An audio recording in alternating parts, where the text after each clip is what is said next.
Hello everyone and welcome back to Crypto Atlas. In this episode, I'm going to be talking about Bitcoin and Ethereum. If you are new to the channel, please do not forget to hit subscribe for more cryptocurrency news and technical analysis. And also, if you guys haven't yet, make sure you click the thumbs up like button. It definitely helps us out, and click the bell icon so you know whenever we have a new video. With that being said, let's go ahead and get right into the news. Heading on over to Twitter, which if you guys want to check me out, I am on Twitter at CryptoAtlasYT. You guys can see my handle right below the webcam area right here. So first up, we have Plan B. He's got a nice little update here. Plan B is the one that made the stock to flow chart. Very popular, very referenced chart here. Bitcoin has been stuck around $55,000 since February 19th. I guess we need some consolidation around this magical number. Weak hand giving their coins to strong hands. Long-term trend 200-week moving average does not care, goes up every day. So things are looking very, very good in this regards. Let me know what you guys think. I'm not a financial advisor, just so you guys know, so everything I'm sharing is just my own personal opinion. Heading over to another bit of news. Billionaire Rick Caruso's property company, Caruso Properties, has put 1% of their balance sheet into Bitcoin, and they now accept Bitcoin for rent and payments. This is another, I think I retweeted actually one that was essentially the same news as this, but I'm going to go ahead and retweet that one anyways. Now accepts Bitcoin for rent and payments, another rocket ship, right? Some bug in front of me. And aside from that, there's some concern about the price of Bitcoin dropping and what might be actually causing that. One form of speculation revolving around that is actually around this kimchi premium. So let me go and explain this to you guys a little bit more. Korea's Bitcoin kimchi premium explodes as cacao rises on Upbit rumors. A rising storm of cryptocurrency interest in South Korea has not only pushed local Bitcoin prices above $70,000, a whopping 21% premium over Bitcoin price everywhere else in the world, but the rumored New York Stock Exchange public listing of Dunamu, the parent company of one of the nation's top crypto exchanges, Upbit, is also generating spikes in prices for its shareholders. Most Koreans have a negative perception towards cryptocurrencies, Park told Forecast.news, but if Dunamu were to, I don't know if that's how you pronounce that, were to go public in the US, then people will realize that cryptocurrencies are not just scams or bubbles, and it can change the Korean perception of cryptocurrencies. Keep in mind, guys, that with this, Dunamu's Upbit dominates 20.68% of the world's total fiat exchange volume. That's really close because Coinbase is at 21.56. So if you guys haven't heard of this before with Upbit and Dunamu, well, now you guys have. Again, I apologize if I mispronounced that. So let's go ahead and head on over to the chart here. One thing that I want to go ahead and highlight for you guys is we have 4 minutes left on the daily candle chart before we get a new formation. And with this being in mind, we are very likely to close below this 21 EMA. And that signifies that we have a potential chance. I got to move this over this way. Sorry about that, guys. We have a potential chance of seeing this actually drop further. And as you guys can see, I got a level of support that was established right here. I'm going to go ahead and drag that over now. And by doing so, it's very close to where we're currently at. So breaking below that level of support is not a great position as far as for the short term of where Bitcoin is looking to head to next. It is looking much more likely that we could end up seeing a drop take place going down to $54,424 and more than likely have a bounce off of that, or potentially with what we see normally is a little bit of a wick taking place underneath before recovering back down. So we have a lot of room to still move to hit all the way down to a $50,000 price point. Plus we got an additional form of support right here, which I'm going to go ahead and get this. Oops, that was weird. Didn't mean to do that. Why is that there? Okay. Oh, I got to click it first. That's why. If I'm doing shift first, then it causes that to mess up. Apologies about that. So we do have support at $52,670. And you can see another level right down there at $50,000. There is a lot of sell-off pressure that is going on right now, taking place right before the daily candle close, pushing us down. There's $56,000. We just saw a further dip. This could be a fake out though as well, so you do need to be a little bit cautious with this, guys. So right now, as they say, you know, you could buy the dip if you think it's going to dip a little bit further and you want to see some levels where you could set up some limit orders. Then it is looking very probable for tomorrow that we could see a drop take place down to around $54,425. But again, keep in mind that this could very well be a fake out. We see a lot of times, like we did back here on March 27th, where it drops down below the 21 EMA, and then the next day it ends up actually fully recovering, and then we have a further continuation going up into a bull run cycle.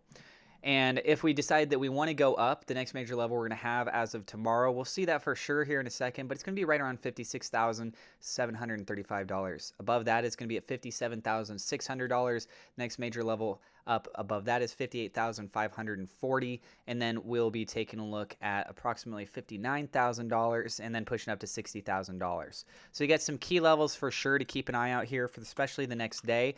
But also keep in mind that this very well could keep going sideways.